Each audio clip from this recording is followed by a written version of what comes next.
about a year and a half. And oh man, it is Aaron Watson. And I first heard of you on MLB Network. I can't remember if it was Intentional Talk or MLB Now, but you were in Arlington there at the stadium, and they had you on, and I saw how relaxed and laid back you are, and I'm like, I got to get this guy on the show. Oh yeah, man. I'm sorry it took so long to get me on your station. Well, now you got my number. You just call me. That sounds good. We missed you last time you rolled through Portland, Oregon. Here, you were doing some final prep on the album, I believe, and we missed you, but we have you. And so Aaron Watson, with the release of The Underdog in February 2015, Aaron Watson made country music history by becoming the first ever independent artist to debut an album at #1 on Billboard country charts. Man, that's pretty impressive.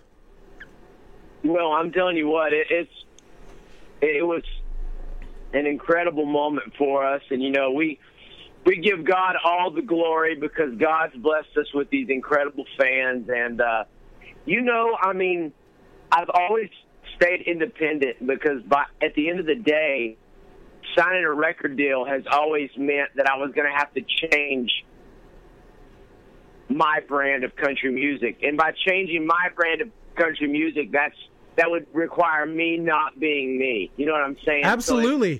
So we've been doing this so long. I mean, it's like I've been telling people 17 years, 13 albums, 2,500 shows, and they're still calling me up and coming.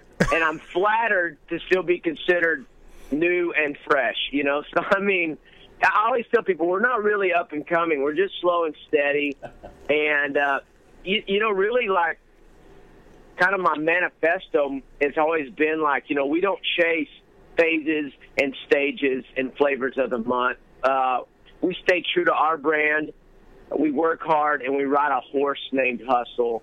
And really, I would just say, that like, my brand of country music has always been focused on faith, family, and the fans. And if it's not broke, don't fix it, Absolutely.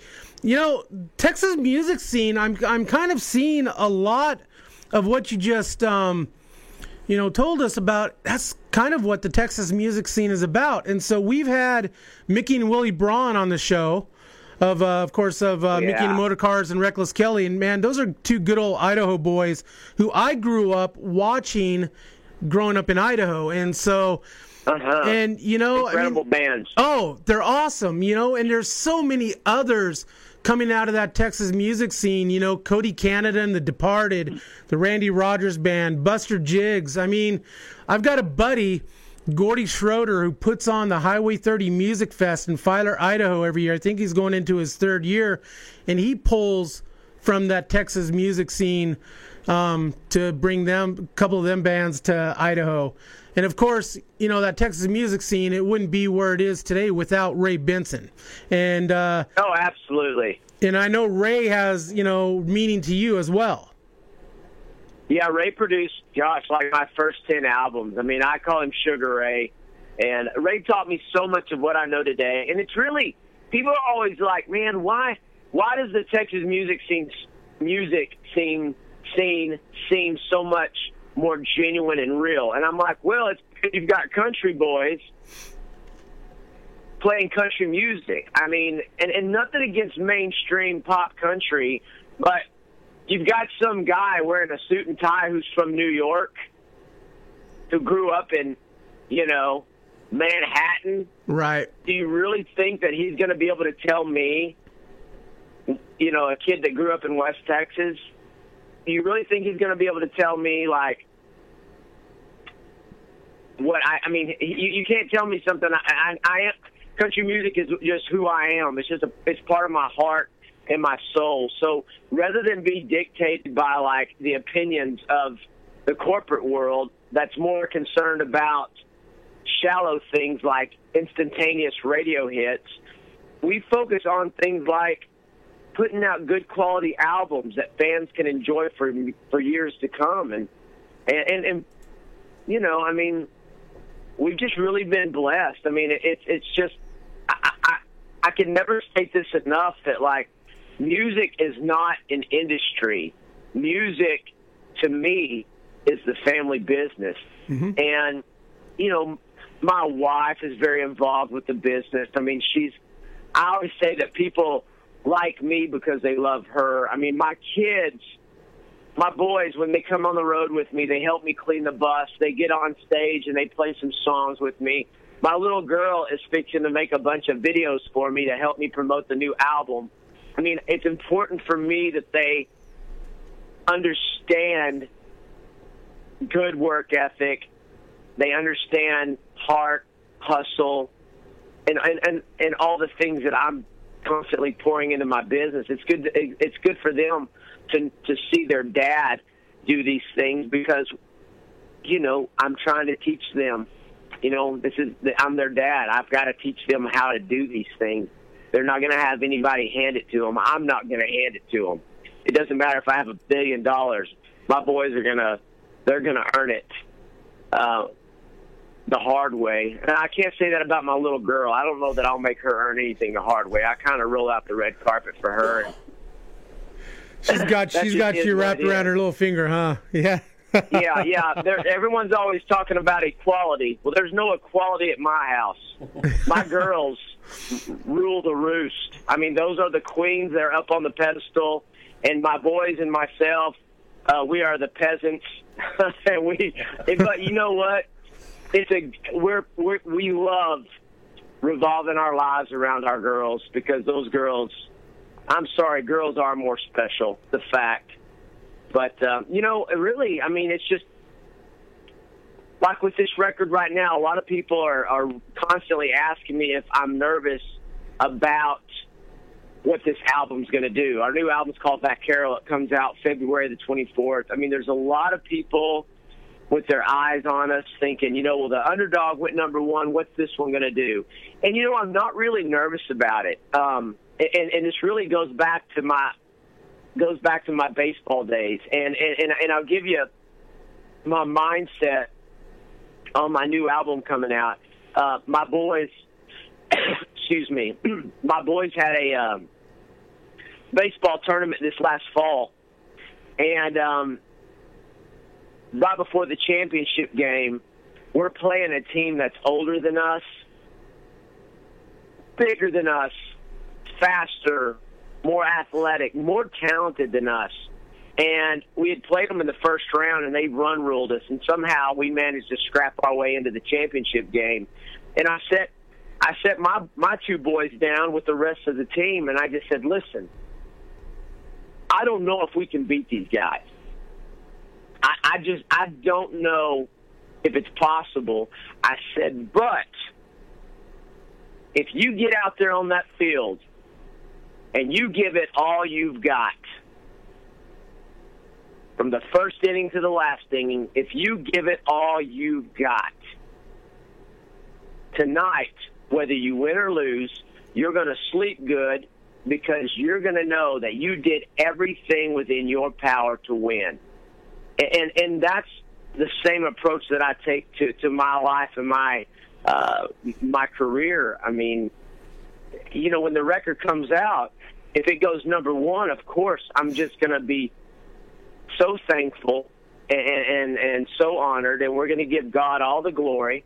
And if the record comes out and it charts, you know, if it's number 99, you want to know what? I'm going to be thankful, honored, and I'm going to give God all the glory, rain or shine, because I know that I worked so hard on this album and I gave it all I've got. And that's really, that's something that baseball taught me. I mean, you can't win them all, you know. You go 1 for 3 every game. You're in the Hall of Fame someday. Absolutely. And that's being a failure 66% of the time. So I really apply a lot of baseball to life. I mean, it's like, you know, Babe Ruth. I quote Babe Ruth all the time. You know, you just can't beat the guy that never gives up. or yesterday's home runs don't win today's games. Jeter said something like, you can't control whether somebody's, more talented than you, but there's no reason why anybody should outwork you. Right. And that's the thing, it's getting out there, working hard, staying true to yourself, and you should never sell out. Whether it's music or life, you should never sell out. I mean, I could sign a record deal, and I could probably have somebody write me a pretty nice size check. But good gosh, I'd have to live the rest of my life singing songs that I don't believe in. I mean, that's torture. I mean, you can't put a price tag on happiness. Right. So, growing up, who were your who did you look up to? I mean, like, music wise, baseball wise, as a young Aaron, what were your inspirations? Oh, well, my dad.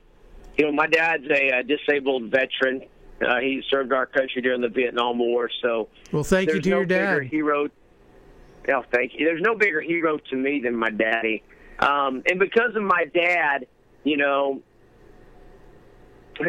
mean, it's just his influence on me. And of course, I like everything that my dad liked. I mean, I'd have to say that, Nolan Ryan was probably my first,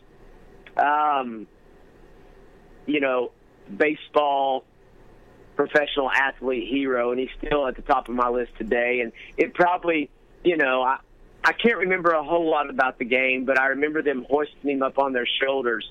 But I saw him pitch his no-hitter in person at the Astrodome. Oh, wow. When I was like 3 years old. I think that was like September. I think it might have been September the 26th, 1981 or something.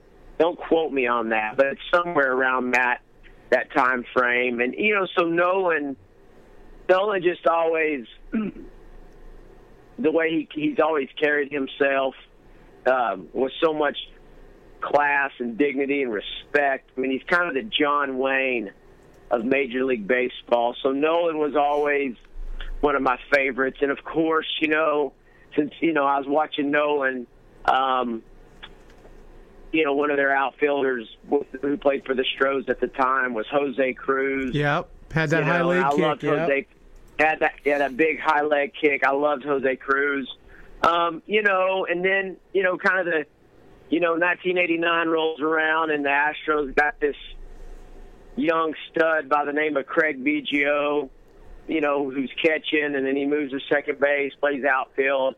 And really Biggio was the one that my dad was always like, you need to watch Biggio and you need to do everything that Biggio does. And really, I mean, it's just incredible what Biggio did in his career. I mean, there's no doubt in my mind that Biggio's an incredibly athletic human being, but the fact is it's his mental game was what got him into the Hall of Fame. Right. I mean, because it's the heart and the hustle. I mean, how many of those doubles would have been singles for other ball players? But the fact is every time Craig Biggio hit the ball, he came out of the box like a rocket. He was always dirty. Always dirty. Always man. dirty. Always dirty. He never had a clean uniform. All the pine tar on the helmet. I mean, just even with my boys now, I mean, we go back and we watch. I mean, I can't tell you how many times I've pulled up Craig Biggio videos on YouTube, and I was like, Jake, my oldest boy, he's a very athletic kid, and I'm like, dude, you hit the ball last game, you hit one, and had you come out of the box running as hard as you could, and if you were around it first, like you were anticipating stretching it into a double, you could have had a double because that center fielder was farting around, and you could have totally taken advantage of that situation. And we watched videos of Biggio do that, and of course now, good grief. I mean, who would have thought, within a short amount of time that Houston would have another second baseman of that caliber with Altuve, and Altuve plays the same way. I mean, and so, and just, it's funny. People say that you can't love two teams in the same, division, but we love the Astros and we love the Rangers. I mean, I love that. I love how much class both teams have, the way they play ball. I love Coach Bannister with the Rangers. I mean, his story is incredible. I mean, he's just a true baseball troubadour. And, I mean, so, last season, Coach Bannister brought me and my boys out onto the field, and he took time to talk to them about baseball. I mean, it was pretty awesome, So, I mean, baseball to me, I mean, honestly, I don't give a flip about the Super Bowl. I mean, I don't care about football. It's for me. We're a baseball family. I mean, we love baseball. I love the lessons that baseball teaches you with life. I mean, it's just like I said. It's like, in anything else. I mean, you go 1 for 3 in a game, and you're like, man, I had a rough game. But in baseball, I mean, hitting a round ball square, it's pretty rough. Tough stuff. I started coaching my 8-year-old nephew last year, and once I told him that he got up to more of the real baseball, that I'd coach him. And, we're trying to teach him how to deal with failure, because baseball is a game of failure, and there are so many life lessons in the game of baseball to be learned. Yeah. And, so as 8-year-olds, we're dealing, hey, it's okay to strike out. It's okay to make an error.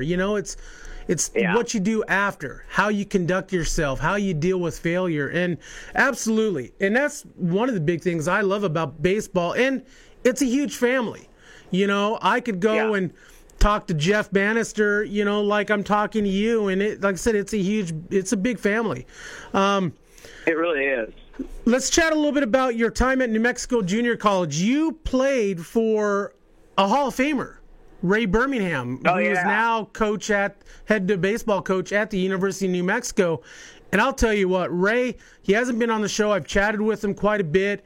One of my favorites in the game. What was it like playing for Coach Birmingham?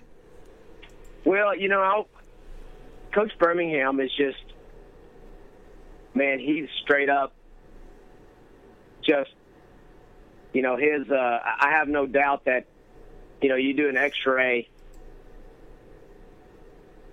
Coach Bannister, and you'll, instead of seeing a heart, you'll see a baseball. Right. I mean, he just eats, sleeps, and breathes baseball. I mean, just an incredible coach, and he was hard on us, but life and baseball and playing with class. And I love Coach Birmingham today. And, he's had a huge influence on so many ball players. I mean, he stays in touch with them. He's just a class act, and he's absolutely – Coach Birmingham is without a doubt a Hall of Famer. Oh, without a doubt. That guy could outcoach. I mean, you're going to have a hard time finding any coach in the major leagues that Coach B couldn't outcoach. Right. Coach B is baseball. He's old school. He's straight up old school. He's one of those guys. He's one of those guys that'll drill until you could barely drill anymore, and then in the end he'll love you up and make you feel like you're on cloud 9. Oh, absolutely. He pushes you to be your best, and I got hurt pretty good. With my college baseball career was pretty short. Got into the spring season my freshman year, and I broke my thumb, and I mean on my throwing hand, and I'm telling you, it took a long time to get my thumb where I could even. I mean, it was pretty rough, and then I hurt my back, and that's kind of, but that's life. I mean, one door closed and another one opened, so I made the most of it, and that's when the music thing started happening, but But, it's one of those things. We watch a lot of baseball at my house, and I'll tell you right now, there's a lot of times I see Major League Baseball players, throwing fits, and I tell my boys, we'll pause it, and I'll rewind it, and I'll say, you see this idiot right here on TV? If you ever act like that, I don't care if you're a Major League Baseball player someday. You might be 28 years old and playing for the Yankees, and if your daddy ever sees you act like that, I will meet you in the dugout when the inning is over, and I will bust your butt. And they're like, yes, sir. And a lot of people in this day and age, they don't think that's politically correct, but I don't really care what they think. Absolutely. My job is to raise hard-working, respectful young men. And the fact is that there's a lot of Major League Baseball players today who need a daddy to whip their butts when they get back to the dugout. I don't care how much they get paid a year. I don't care how much they make. I don't care what their stats are. Because the other thing they need to realize, too, right now, here's the facts. I'm nearly 40 years old. A lot of these boys they're young men. It's crazy when I get to the point in my life and I meet Major League Baseball players, and I'm like, good gosh, this kid was born in the 90s, but a lot of these ball players, they're still young men, and they're still learning. Yep. They're learning life. I'm still learning life, but they need to understand that there are little boys watching them, and when they drop an F-bomb on TV, you can tell what they're saying, even though you cannot see. You can't hear what they're saying. Right. When they throw a glove, when they storm into the dugout and they start throwing helmets and knocking bats around, they're disappointing. They're being a disappointment to young men all across the world watching them. And it's, you know what, and that's one reason why we love watching the Astros. We love watching the Rangers because they play with class. I don't care who you are. I don't care how many home runs you hit last year. If you're going to act like a baby, we're not going to support you. Because the fact is that 0.00001% of the population is going to be a Major League Baseball player. Right. But these kids that are playing ball right now, they can learn how to live life with class. And that's really kind of what our country is lacking right now. Everybody acts like a bunch of babies. Yep. We could get into politics. It's kind of like I always tell people I would rather talk about Jesus or baseball than talk about politics. But the thing about it is, I always say, I'm neither for the left wing or the right wing. I'm for the whole bird. Right. I'm an American. I did not vote for President Obama. And you want to know what? That's okay. That's my right as an American. Men and women have fought and died so that I can have the right to have my opinion and vote. But here's the deal. Even though I didn't vote for Obama, I rooted for him every step of the way. Every day of his presidency, I kept President Obama and his family in my prayers because I'm an American, and he's our president. Well, and I wanted them to succeed. Not only that, it's biblical. Absolutely. In the Bible, it says, pray for your leaders. And Absolutely. And that's the thing, is that whether it's the left wing, right wing, red or blue, Democrat, Republican, we've got a lot of people on both sides that are being babies. A lot of people are upset. They're thinking President Trump is treating people unfairly. Well, their response to it is treating people unfairly. We got to get back to the golden rule. We got to get back to treating each other with kindness and love. Yep. And the other thing, too, is that Americans, man, they need to realize just how blessed we are. Because you know what? If you pulled some of the stunts that I'm seeing right now, if you did that in other countries, oh man, you're going to end up dead in the streets, because in other countries, they don't have these kind of rights. Right. I mean, we have so many rights in this country that we can throw fits and vandalize, and it's just crazy. We have so many rights. I mean, the thing about it is, I'm all about equality across the board, but you still have to sit back after you dog our country for this and that. The same people they do need to sit back and go, though, we do acknowledge the fact that we are so blessed to live in this country. That's what I'd like to hear. You can be unhappy with the current situation, but you at least need to give credit where credit's due and say, you know what? I am thankful that I live in a country where I can actually protest and borderline riot. I mean, somebody at least needs to say that, or at least say, hey, I'm very upset with the current situation, but I would like to thank the men and women that serve our country for fighting for freedom so that I can throw a hissy fit with my sign. In all due respect, too, I mean, protesting is a good thing. I mean, our country was birthed out of rebellion. I mean, it's a good balance, but it needs to be done with class and respect and the golden rule. So, I mean, that's why I can't stand politics. Baseball is just way better than politics. I'll agree with you 100% there. So before we get talking about your new album, so you just got back from Europe. Tell us a little bit about your trips over in Europe. How was it, and how were you welcomed there? Did they know who you are? And tell us a little bit about that. Yeah, it's our. We've been to Europe 8 times now. Okay. The UK twice, and man, our crowds over there are crazy. I mean, it's just, we're playing to packed houses, and I have no idea how these people know about us so well. I guess it's the power of the internet, but we also service a bunch of the stations throughout Europe and the UK. So, we've been planting seeds there now for 8 years.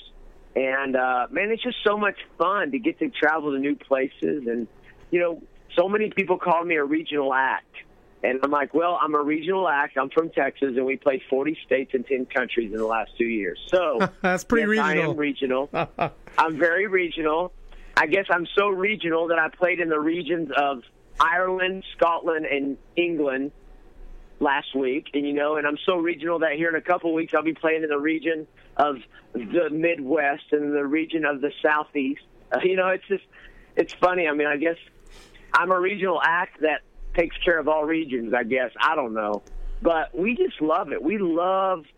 I love people, and I love music. And I guess,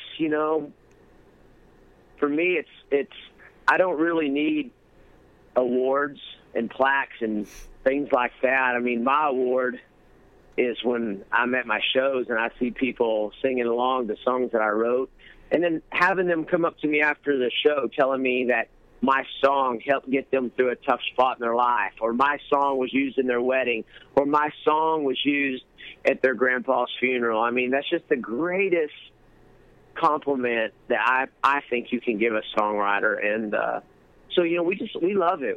I mean, gosh, a lot of people dream of getting to have the opportunity to go to travel the world, and I get paid to go travel the world. It's kind of messed up and awesome.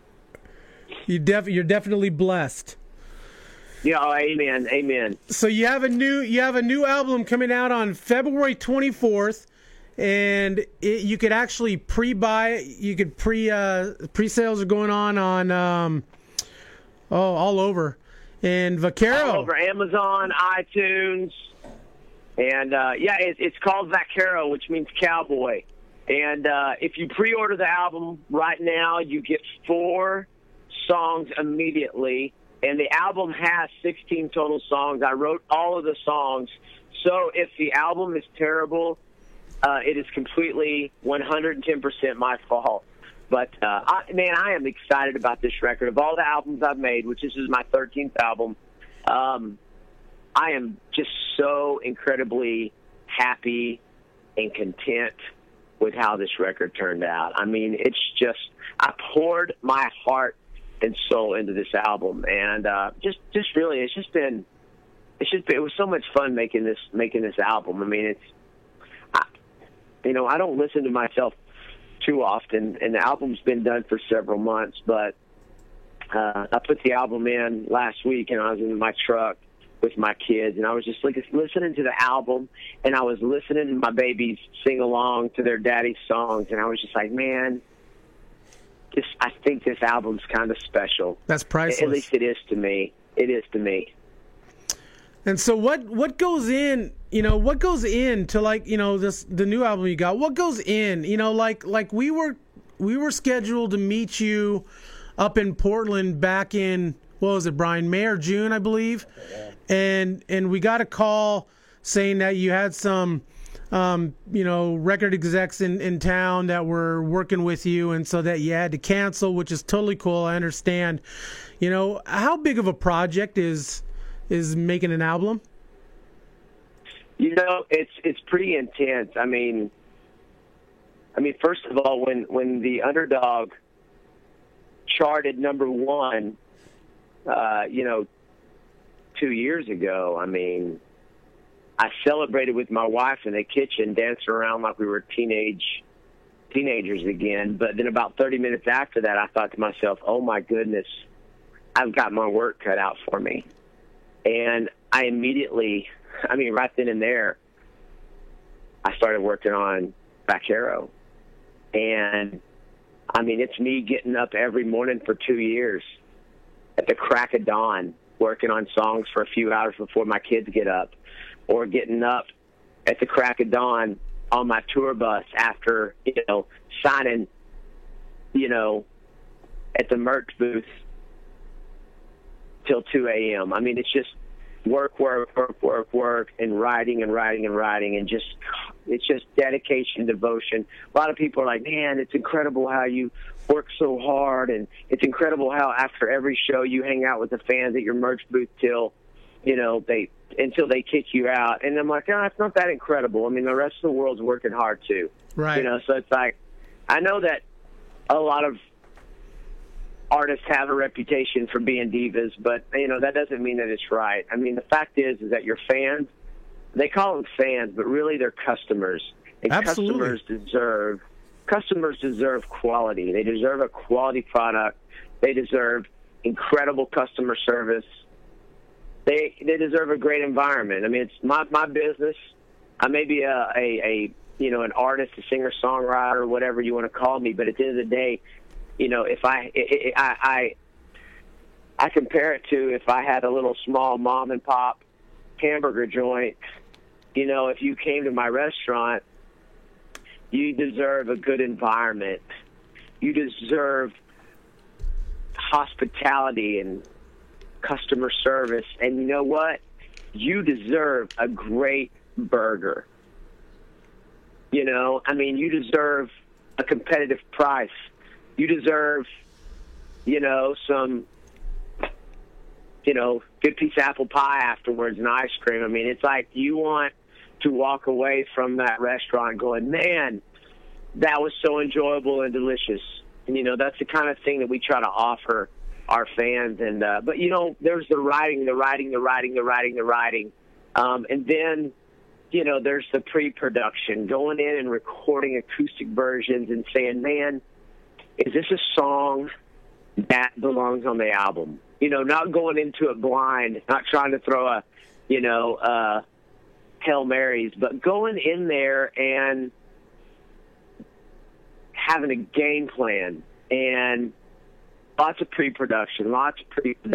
And then once you've got the songs you want to record, going in there and getting in the studio and ironing out the wrinkles and trying to capture the moments, those musical moments that have magic. And, sometimes they don't turn out like you want to, and you got to do them over and over and over and over and over again. And, for me, what's crazy is that I got about 24 people that work for me. So it's not like I can take off several months, and make an album. I want to keep my guys working, you know, because their families depend on me. So it kind of means like I'm working some overtime, you know, which I don't mind. I mean, I work, you know, that's life. I mean, it's just life. So, I mean, for me, you know, it's just getting out there and giving it all you got. I got to ask you a question about the song Freight Train. And so I work for one of my jobs. I work for the McMinnville Parks and Rec Department, where I help run their baseball program, and I also do gym supervision. And so last night, as I'm dust mopping a gym floor for church volleyball, I'm listening to Freight Train. And it dawned on me that I've heard songs similar to this, and the one that I go back to, and I don't know if you've heard this, but Tennessee Ernie Ford. Years ago, you can look it up on YouTube. It's a Christmas song, and it's a list song, kind of like what Freight Train was. What inspired? Cool. You know what I'm talking about? Have you seen that video of where his son is clapping and head bopping to his song, and he's trying not to laugh? And what inspired that song Freight Train and that list type of song? Because it's different. Man, you know, it is different. You know, I was actually I started writing that song.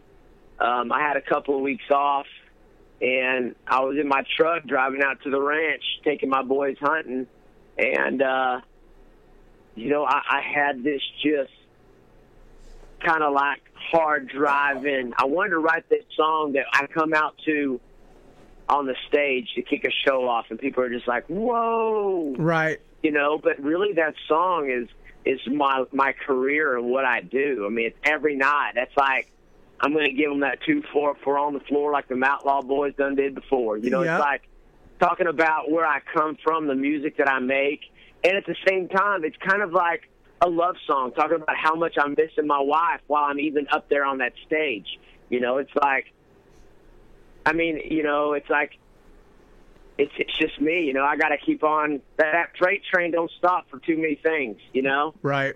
And that's kind of me. I mean, it's like I gotta keep at it. You know, I got a lot of people depending on me, and got to keep working hard. And you know, I just like the idea of a freight train. Freight train's all about work. Right. You know, freight train's got that muscle. You know, it's straight up. You know, it's not a subway. It's straight up horsepower. Yep. Absolutely. I mean, engines pulling coal and freight cars and, man, anything and everything. I mean, I just think that the freight train is like the epitome of power. And I just thought, man, I got to keep on rolling like an old freight train. I mean, you know, we live out in the middle of the country. We live in between one town that has 700 people and one town that has 400 people. And, you know, coming into both directions to our house, there's a train crossing, you know, and we're not talking about like, you know, you got to watch out. I mean, you need to look both ways. I mean, it has the little arms that come down, but, you know, I've ingrained it in my kids. You know, when you're with daddy or mama, you know, you constantly remind us to stop.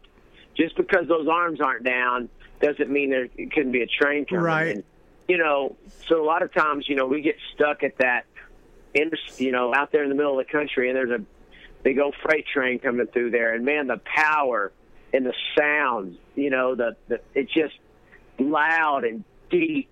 The engine, you know, the squeal of the rails, the wheels on the rails. I mean, it's just like, man, it's intense.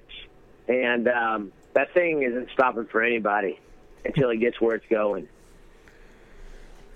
So, Vaquero, when it comes out on February 24th, so I honestly, from what I've heard so far, I think you've got a big hit on your hands. I'm by far not a country music expert or music expert for that, but are you prepared for another Billboard #1? I know, you know, it's kind of whatever happens. Man, I don't know really you know, I don't know. I'm not really prepared for any of this. Like, when I got into this, I really didn't want to be like, I never wanted to be a big, like, mainstream country artist. Like, those aren't the guys that I look up to. I've always look, my heroes have always, musically speaking. I mean, obviously, I love Willie and Waylon and Merle Haggard and George Jones and George Strait and Alan Jackson and all those guys that play the more traditional stuff. But more so than just play the traditional stuff, it's those guys that always stay true to their brand of country music. I mean, they've got their distinct sound. Even like Dwight Yoakam. I mean, it's like guys that they didn't change. And the thing about it is in today's era, so many of these guys on Top 40 radio, man, go listen to their records 5 years ago, and their records sound like the current trend. Right. And now you listen to them, and it sounds like the current trend. I mean, it's like, man, I mean, there's no one's staying true to their brand. I mean, they don't have a brand. They just sing almost whatever they have to sing to get on radio. And that's just not my cup of tea. So, I mean, I don't know what's going to happen, and we just put it in God's hands, and we're going to work hard. And if the record charts number one, it charts number one. If it charts, 101, it charts, it does what it does.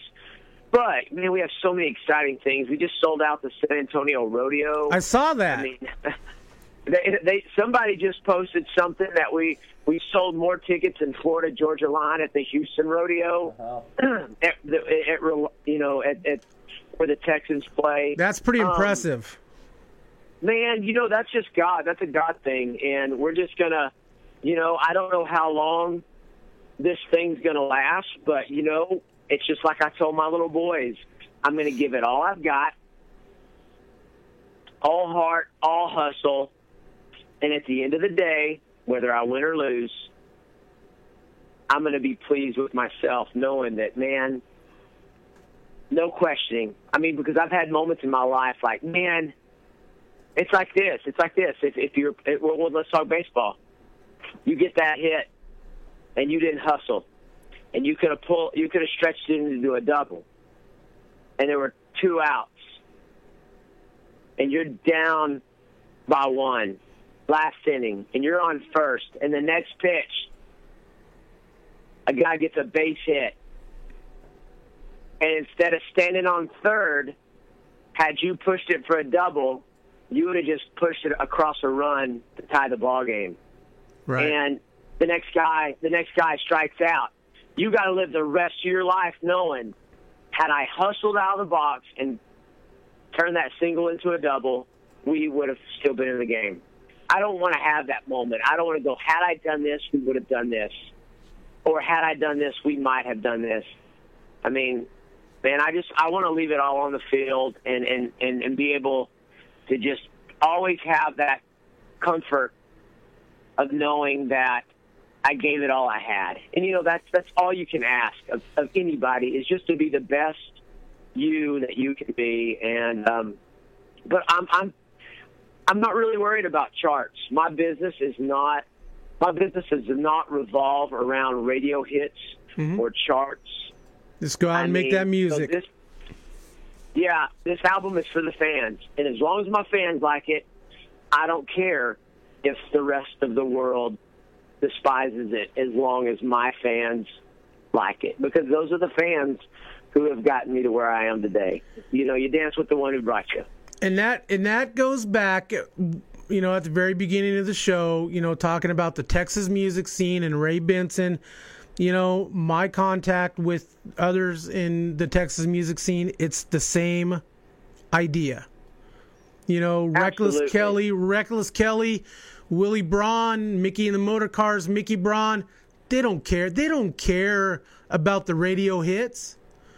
They want to make good music that their fans can listen to, love, and enjoy without selling out. And that's what it's all about. Absolutely. That's what it's all about. The thing about it is that radio changes, and even the guys who are on radio right now, I mean, the fact is radio doesn't play George Strait anymore. Right. I mean, he's the king of country. I mean, sooner or later, radio's not going to play Luke Bryan. So, for me, I would just and I've met Luke, and he's a super nice guy. I mean, just because I don't listen to him in my truck doesn't mean I don't like him. I mean, he it's just not my it's just not my cup of tea. But hopefully Luke is even though he's hopefully he is making the most out of this situation that he's in right now, so that someday when radio's not playing him, man, he has this just enormous fan base that he can rely on, and he can lean on his fans for the rest of his life and help him take care of his family. Because at the end of the day, I mean, whether those guys are, whether you're wearing Wranglers or whether you're wearing skinny jeans, I have to think that, we're all just out there trying to take care of our families. Yep. At the end of the day, So I root for everybody, man. The American way, man. All right, let's end with this. So, if you're playing baseball today, as a position player, what would be your walk-up song?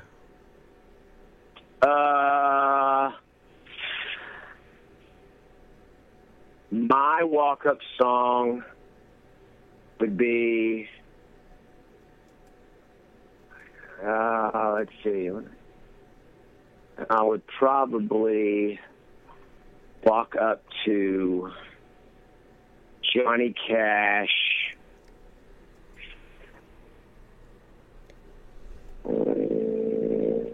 What's that song called? There ain't no way you can hold my body down. There ain't no way you can hold my body down. Oh. I think that's what there ain't no. It would be like, when I hear that trumpet sound, I'm gonna roll right out of the ground. There ain't no way you can hold my body down. Something like that. Something that's just. I'm definitely not coming out to The Weeknd or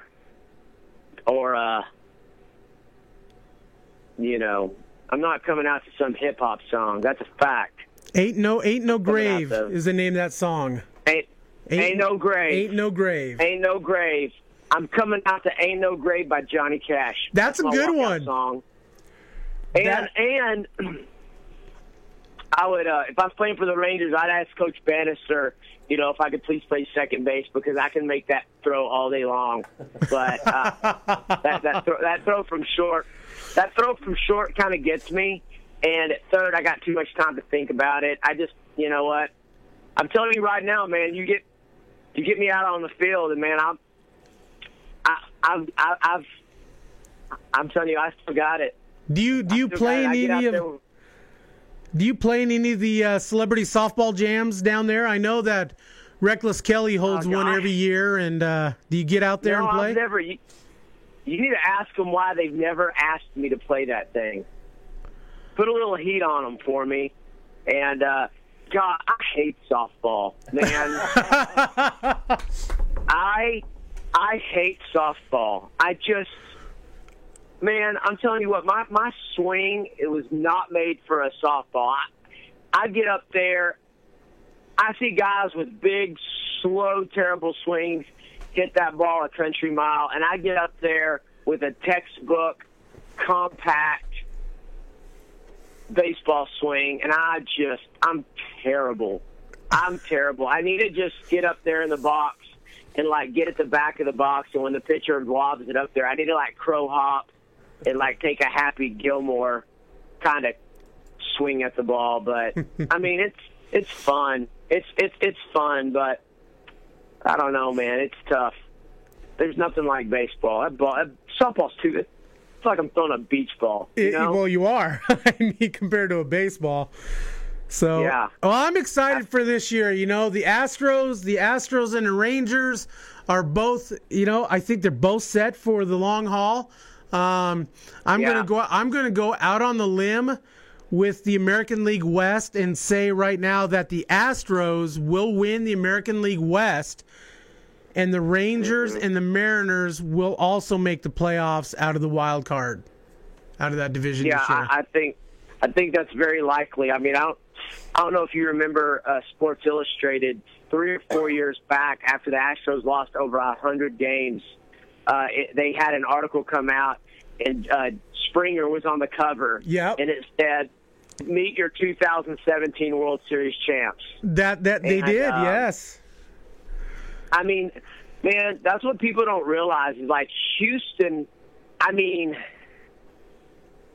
2 years back, I mean, they are literally a few outs away from going to the World Series. Right. You know, and when the Royals, you know, came back, and I mean, the Royals, it was just meant to be. And I love everything about the Kansas City Royals. I love the way they play ball as well. But had Houston beat the Royals, I don't know if anybody. I don't think they could have been stopped. I mean, they were on fire, and I just love how they play ball, man. I love the combination of small ball mixed with swing for the fences all the time. I mean, it's just they steal bases, but they also. I mean, Altuve, I feel like he's hacking for the fence every time. Man, I love that. I mean, get up there, take a hack. All right. Well, you know what? Here's my other thing. And if they pull the shift on you, and that third baseman is going to go over there and play shortstop, lay down a cotton pick and bunt down the third base line and burn him. All day long, right? All day long. I mean, my 10-year-old son can bunt the ball down the third base line. If you're a Major League Baseball player, I don't care if the pitch is outside, for crying out loud. Find a way to punch one down the third base line, and you know what? They'll stop pulling that shift on you. It's there true. It is. Burn them. I don't get that. But, I'm just a dad coach. So maybe there's something I don't know about. Yeah, I don't know. I agree. And, if you're going to throw at me the next at-bat, go ahead and throw at me. I don't care. Yeah. So. Yeah. I would just, I mean, if you throw at somebody because they laid a bunt down the third base line, then you know what? That's pretty petty. You should meet that pitcher that threw at you. You should meet him after the game and whip the dog out of him. I mean, that's what he deserves, because that's just strategy. That's baseball. I can see you getting thrown at if you're flying in with your cleats up, but if they're going to pull the shift on you and put their entire team on the right side because they've been studying their charts, I mean, bunt one down the third base line. I mean, you're supposed to hit it where they ain't, right? Absolutely. Oh, absolutely, man. So, all right. It would work for me. Once again, Mr. Aaron Watson. Hey, check out his new album, Vaquero, coming out on February 24th. And you could find that Amazon, iTunes. You could go to his website, AaronWatson.com. And you got a couple of specials up, I noticed. If you order the album, and there's, so yeah, check that out, AaronWatson.com. Aaron, it was awesome. Oh, dude, thank y'all for having me. And man, if y'all ever need anything, just let me know. Let's do this again, and next time you're up in the Portland area, you know what? Let's get together, and we'd love to do a show again with you live, and we wish you the best of luck. Hey, thanks, brother. Thanks for the exposure. All right, Aaron. Hey, you have a good weekend. You too. Y'all be blessed. All right, you too. Thank you. Yeah, you too. Thank you. Thank you, boys. All right. Once again, Mr. Aaron Watson, AaronWatson.com. That was awesome. Has a new album out, Vaquero, February 24th.